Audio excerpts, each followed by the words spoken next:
नमस्कार किसान साथियों आपको मेरे हाथ में जो बाली दिख रही है, साथियों आपको इसकी लंबाई भी ठीक-ठाक दिखती होगी और इसके अंदर जो दानों की संख्या है, वो भी साथियों आपको काफ़ी अच्छी नज़र आती होगी।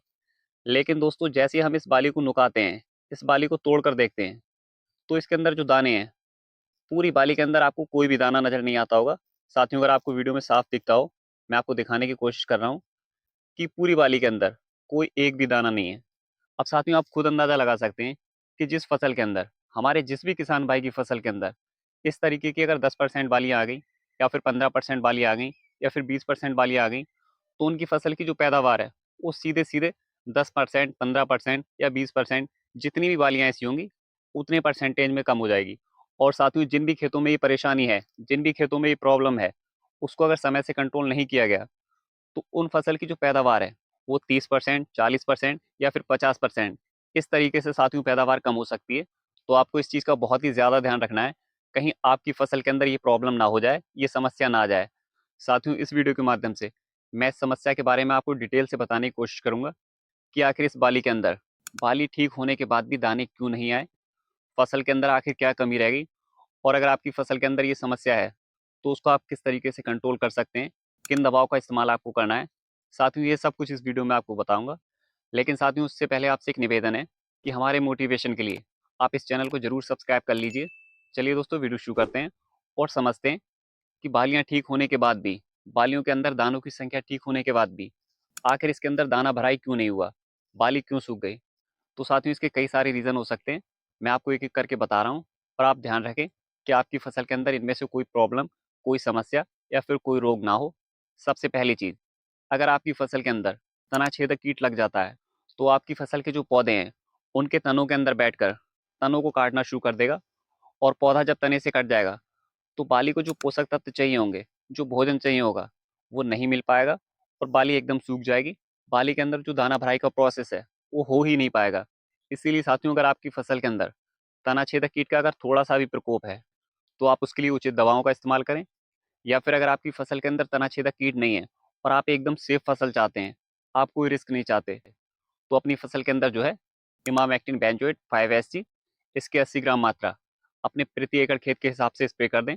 या फिर इसकी जगह पर जो क्लोरेंटानिल प्रोल 18.5 SC इसकी 60 ml मात्रा अपने प्रति एकड़ खेत के अंदर स्प्रे कर लें। साथ ही इससे आपकी फसल के अंदर अगर तना छेदक कीट लगा हुआ है तो खत्म हो जाएगा, कंट्रोल हो जाएगा।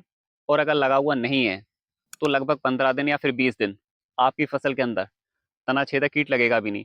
तो इस चीज़ का साथियों आप थोड़ा ध्यान रखें। अगर आपकी फसल के अंदर तना छेदक कीट की थोड़ी भी शिकायत है, तो आप उचित दवाओं का इस्तेमाल जरूर करें।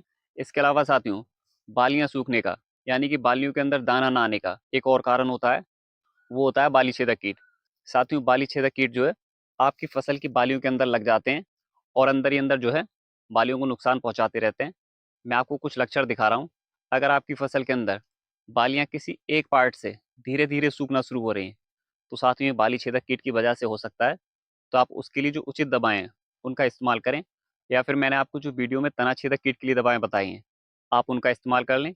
उसके इस्तेमाल से तना छेदक कीट और बाली छेदक कीट दोनों कंट्रोल हो जाएंगे। इसके अलावा साथियों बालियां सूखने के, बालियों के अंदर दाना भराई ना होने के और भी कई सारे रीज़न होते हैं। जैसे कि आपकी फसल के अंदर कोई फंगल बीमारी लग जाना, बालियों का झुलसा रोग लग जाना। तो साथियों इस रोग की वजह से भी आपकी फसल के अंदर जो बालियां निकल कर आई हैं, वो बालियां जो हैं धीरे धीरे सूखना शुरू हो जाती हैं। हो सकता है कि बालियां पहले किसी एक पार्ट से सूखना शुरू हो और फिर धीरे धीरे पूरी बाली सूखने लग जाए। तो साथियों ये जो है बालियों के झुलसा रोग की वजह से भी होता है। तो आपको इस चीज़ का थोड़ा ध्यान रखना है और अपनी फसल के अंदर बालियों का जो झुलसा रोग है उसके लिए उचित दवा का इस्तेमाल करना है। मैंने आपको स्क्रीन पर दवा दिखा दी है, आप इस दवा का इस्तेमाल कर सकते हैं। इस दवा से साथियों आपकी फसल के अंदर जो है झुलसा रोग अगर लगा हुआ है तो एकदम कंट्रोल हो जाएगा। इसके अलावा साथियों अगर आपकी फसल के अंदर बालियां निकल रही हैं या फिर पूरी तरीके से निकल चुकी हैं, तो साथियों गेहूं की फसल में इस स्टेज पर माहू और पत्ती काटने वाले कीट ये भी बहुत ज़्यादा लगते हैं। तो आपको इनका ध्यान रखना है। और इनको कंट्रोल करने के लिए अगर आप कोई दवा इस्तेमाल करना चाहते हैं, तो मैं आपको एक बहुत ही सस्ती दवा बता रहा हूँ और काफ़ी इफेक्टिव दवा है, आप इसका इस्तेमाल कर लें। आपको जो है थाइमेथॉक्सम प्लस लैम्डासाइलोथ्रिन ये एक ही दवा का मिक्सअप है, आप इसको खरीद लें और इसको जो है अपने खेत के अंदर स्प्रे करा दें। साथियों इससे आपकी फसल के अंदर माहू और ऐसे कीट जो पौधे के ऊपरी हिस्से में लगते हैं, यानी कि उसके तने वगैरह के अंदर नहीं बैठते हैं, जो कीट नहीं छुपते हैं, वो सब इससे कंट्रोल हो जाएंगे। माहू भी कंट्रोल हो जाएगी और आपके जो पत्ती काटने वाले कीट हैं ये भी कंट्रोल हो जाएंगे। तो साथियों, अगर आपकी फसल के अंदर बालियां निकल चुकी हैं तो आपको इन चीज़ों का ध्यान रखना है। और अगर आपकी फसल के अंदर अभी बालियां नहीं निकली हैं, आपने गेहूं की फसल थोड़ी लेट लगाई थी, तो आप अपनी फसल के अंदर जो है उचित कीटनाशक का समय से इस्तेमाल कर लें, ताकि आपकी फसल के अंदर जो बालियां निकलें सेफली निकलें, ना ही कोई कीट लगे, ना ही कोई रोग लगे, और आपकी जो फसल है आपको अच्छा उत्पादन दे, लास्ट तक अच्छी रहे। दोस्तों, उम्मीद है वीडियो में जो जानकारी आपके साथ साझा की है आपको अच्छी लगी होगी। साथियों, अगर जानकारी अच्छी लगी हो तो वीडियो को लाइक कर लें, और हमारे मोटिवेशन के लिए दोस्तों इस चैनल को जरूर सब्सक्राइब कर लें। मिलते हैं नेक्स्ट वीडियो में। जय हिंद, जय भारत, जय किसान।